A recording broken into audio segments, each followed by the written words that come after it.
Reaksi Sarwendah kala Beteran Peto ungkap sosok cewek gebetannya. Beteran Peto putra Onsu mengaku belum memiliki pacar. Putra angkat Ruben Onsu dan Sarwendah itu mengaku memiliki kekaguman pada satu perempuan. Bahkan, Beteran Peto mengungkap siapa cewek gebetannya itu pada Sarwendah untuk dimintai komentar. Kalau untuk mengagumi ya adalah, aku kalau nanya ke bunda, menurut bunda ini gimana bun? Aku selalu laporan ke bunda, aku bilang suka sama ini. Minta komentar dia gitu, paparnya. Rupanya, sikap Sarwendah serupa dengan Ruben Onsu. Sebagai seorang ibu, Sarwendah mengaku tak melarang Beteran apabila ia ingin memiliki kekasih. Menurutnya, sang anak sudah dewasa dan harus bisa menghandle apa yang seharusnya menjadi tanggung jawabnya.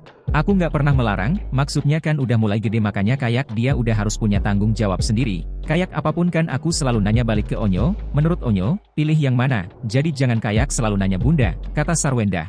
Onyo yang harus pilih, Onyo maunya yang mana. Biarkan Onyo tumbuh besar sesuai dengan umurnya dia gitu, terangnya. Meski begitu, Beteran Peto mengaku belum ingin pacaran. Dia ingin fokus kuliah. Pasalnya, Beteran kini tengah fokus bermain dengan teman-temannya, bermain bola, hingga les.